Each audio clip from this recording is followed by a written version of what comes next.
Why did you conserve with the Monadnock Conservancy? Well, a lot of the neighbors here had done.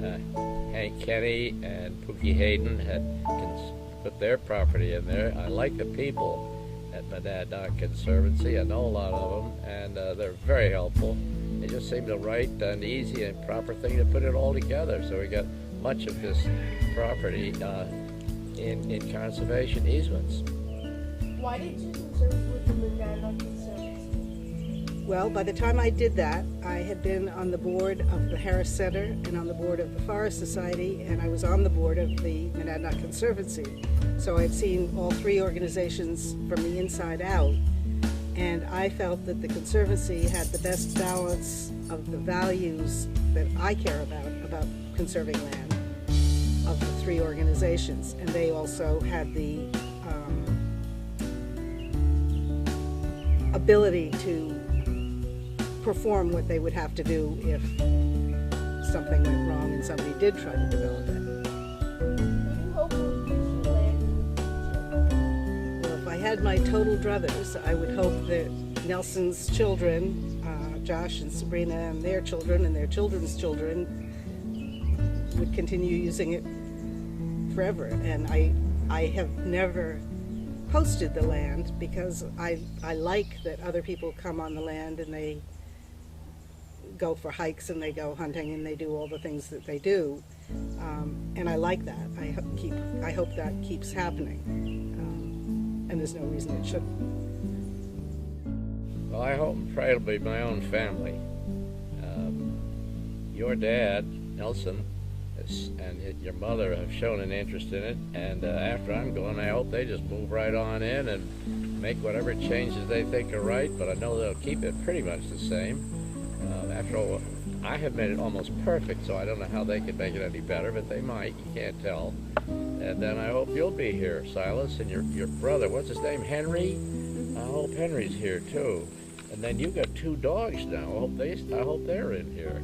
So I'd like to see this place keep right on going the way it always has been. You may decide to have something else by way of livestock. I don't know, maybe get llama, or you might get rattlesnakes or something exciting like that. I hope not, but you know, you can do pretty much whatever you want to do. If you were limited to only conserving 5 acres of your land, what would that be? You know, I'm not sure I have any idea how to answer that. I mean, I'm so stunned by the thought of only protecting 5 acres out of what was 400. That means, I guess, there's 395 acres out there that somebody's going to spoil. But the question has nothing to do with that. You ask which of the 400 acres would I like to say, which 5 acres? Well, I think I'm sitting on 1 or 2 of them right now. This house and that farm mean a lot to me. If we only had 5 acres, though, Silas, we couldn't have the sheep and all that sort of stuff.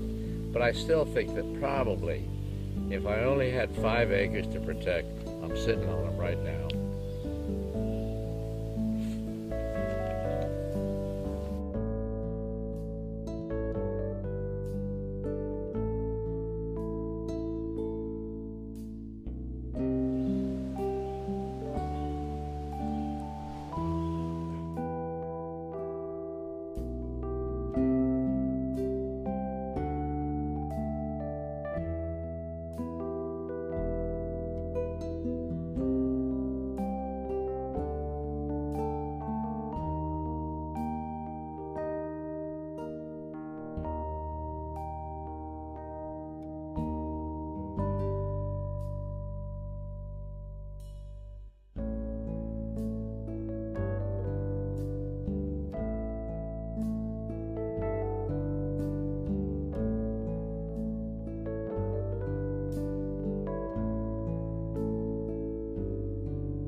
Very tough question. I think I would have to say I would conserve that bottom field, because I think that's the biggest difference of this view of the mountain from most views of the mountain, is they don't normally have a big expansive fields going down to it.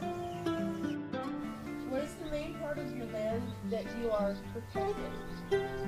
I assume you mean the value that I am trying to protect through protecting the land.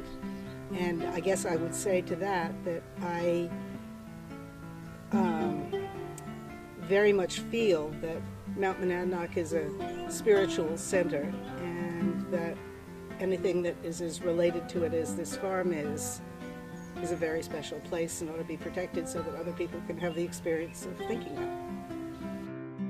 Well, that's a good question. We've got about 400 acres total in the easement, and most of that is in forest, woodland. Occasionally we'll do a timber cut. We've got people that advise us when to cut and when not to cut timber. But most of it, as I say, is in wood, forest. The fields, we keep them going. We hay them, not this year much, but we'll hay them both to feed the sheep, and we sell a lot of hay too. But I just don't really want to change what's here now. That's the whole point of it. Are there any special stories from the farm? There's quite a few. I guess there are two that I might mention, and they both have to do with the neighbors down here, the Pell family. They're wonderful people. One of them was Tinky Pell, and she was about 6 or 8 years older than I was. She was a superb horseback rider, and she taught me how to ride a horse. We had a lot of fun. We had one pony, though, that would throw me off, and I'd land on my fanny every time we went down the field. And she finally said, "You got to stop that. You got to stay on that horse." And I'm going to show you how to stay on that horse. I said, "Good. You just go right ahead and do that." So she got on this pony. It wasn't more than about that big, and she was bigger than that. So she got on the pony and went down, and just as soon as that pony got to the space where he threw me off every time, he started to buck. And he bucked pretty hard, and he bucked her right flat off, and she was in the air and landed on her fanny and said, "Yeah, I see your problem here." It was down the same place, Silas. If you know where that is, a stream that used to run through the bottom of that territory. Well, that stream got sort of bogged down with mud and dirt and goodness, I don't know what all, and they decided the problem there was that it was spreading out all into their field and it was being a marsh. So they decided that they would put some dynamite down there and try and blow all that stuff out and make a proper brook out of it. So they put the dynamite in, and they invited all the neighbors to come on over to see it. We were all there watching. We had field glasses and everything, and pretty soon somebody said, "All right, 1, 2, 3, push." So I pushed on this thing. Well, I tell you, about the whole field went right straight up in the air. It was a brook about 100 yards long, and you could see this great curtain of mud and rocks and slash. And then we all gave a great applause. We'd done a great job. It's a wonderful sight. And that also got me very interested in fireworks, by the way. Favorite part of my land, which has not changed since I was a little girl, is the waterfall on the way to your house. And I used to go down, and I was firmly convinced that I could dam the brook and I would have a private swimming hole. And I spent many hours down there moving rocks around and the whole thing, but I never succeeded in even a modest flooding. But I love it down there, and I like it even more because my father and my grandfather are buried in the cemetery across the road.